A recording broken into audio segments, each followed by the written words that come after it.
Kitchen gallery 123 માં આ બધા બહેનોનું હાર્દિક સ્વાગત કરું છું. બહેનો, આજે આપણે બનાવવાના છે કાજુ રીંગણાનું શાક અને બાજરાના રોટલા.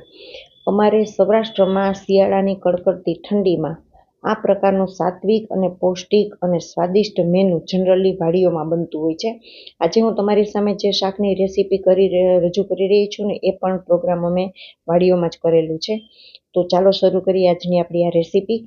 આ શાક બનાવવા માટે આપણે જે પ્રકારના મસાલા જોઈશે એમાં સૌપ્રથમ આપણે ટમેટાની ગ્રેવી, કોથમીર, લીલી ડુંગળી, મરચાં અને કોથમીરની ગ્રેવી, પછી આદુની ગ્રેવી, લસણની ગ્રેવી, આ પ્રકારના મસાલા લેવાના છે. અને ત્યાર પછી આપણે કાજુને ફ્રાય કરીને રાખવાના છે.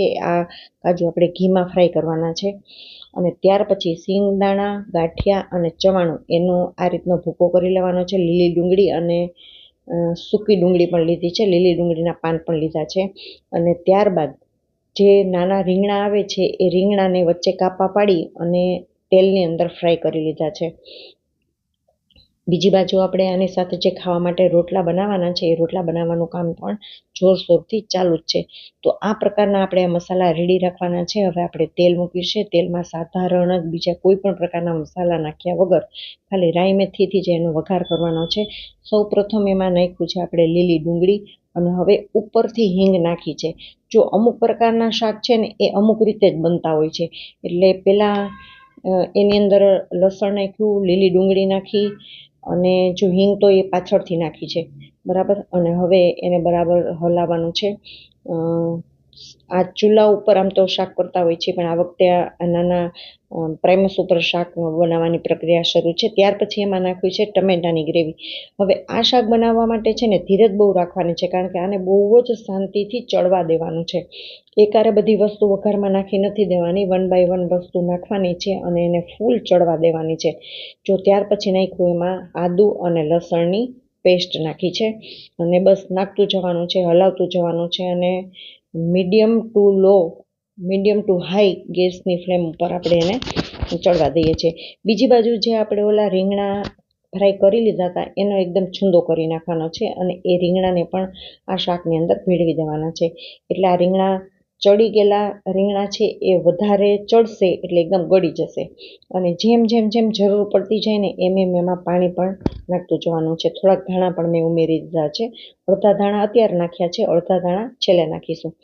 હવે આ જે ગ્રેવી છે ને એ તમને એકદમ ગ્રીન દેખાતી હશે, કારણ કે એમાં મરચાં, તીખા મરચાં છે અને સાથોસાથ એમાં કોથમીર પણ છે. એટલે કોથમીર મરચાંની ગ્રેવી પણ એમાં નાખી છે. મરચાં ધાણા ભાજીની ગ્રેવી નાખ્યા બાદ એને ચમચાથી સરસ રીતે હલાવવાનું છે. જો ઉપર તેલ પણ હવે આવી ગયું છે. અને હવે એમાં આપણે નાખવાનો છે ચવાણું અને શિંગદાણાનો તથા ગાંઠિયાનો જે ભૂકો તૈયાર કરીને રાખ્યો છે એ એમાં થોડુંક મેં નાખી દીધો છે શરૂઆતની અંદર. અને ફરી પાછું એને હલાવવાનું છે.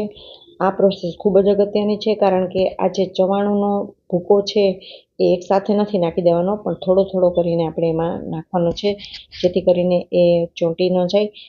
અને બસ નાખતું જવાનું છે, એને ધીમે ધીમે હલાવતું જવાનું છે. જ્યાં જ્યાં જરૂર પડે એવું લાગે ત્યાં પાણી પણ નાખતું જવાનું છે, કારણ કે આ શાકને આપણે સાવ લિક્વિડી પણ નથી રાખવાનું અને એકદમ ઘટ અને કઠણ પણ નથી કરવાનું. કારણ કે આ શાક કેવી રીતે ખાવાનું હોય, તો બાજરાનો રોટલો હોય તો કોઈને ફાવે તો સાઈડમાં લઈને પણ ખાઈ શકે, બાકી બાજરાના રોટલામાં આ શાક નાખી અને રોટલાને ચોળી નાખવાનો હોય છે. એ રીતે આ મેનુ જનરલી ખાવાનું હોય છે.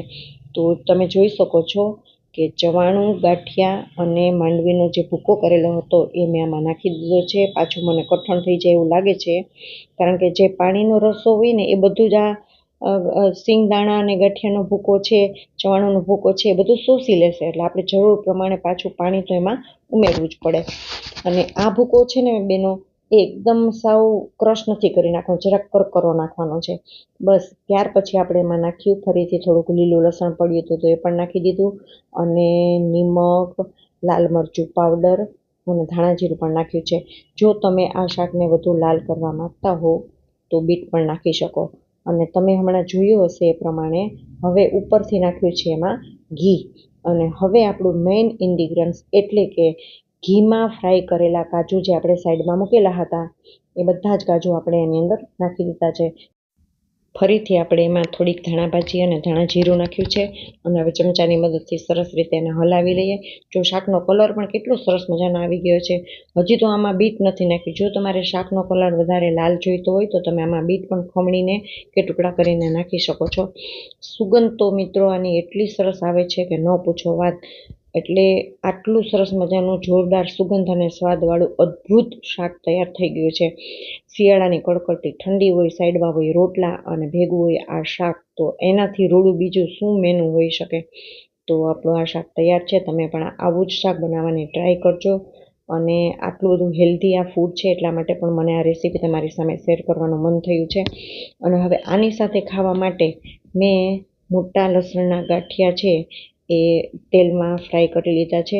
જો પાપડ પણ શેકી લીધા છે, રોટલા પણ કમ્પ્લીટ થઈ ગયા છે. અને હવે જે હું લસણની વાત કરું છું ને એ તેલમાં ફ્રાય થઈ રહ્યા છે. આ લસણ છે ને ખાવાની બહુ જ મજા આવે. શાક સાથે મરચાં પણ તળાઈ ગયા છે, લસણ પણ શેકાઈ રહ્યું છે, લીલી ડુંગળી પણ સુધારાઈ ગઈ છે. અને વાહ, તૈયાર છે આપણું આ મેનુ.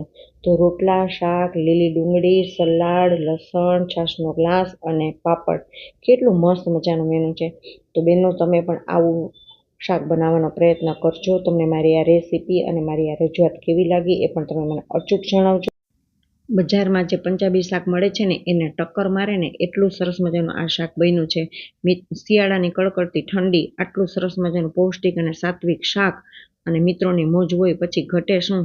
તો ચાલો તમે પણ આવો પ્રોગ્રામ કરજો અને આ પ્રકારનું મેનુ રાખજો. ચાલો મળીએ નવા વિડીયોમાં નવી રેસીપી સાથે. ત્યાં સુધી સૌને મારા નમસ્કાર.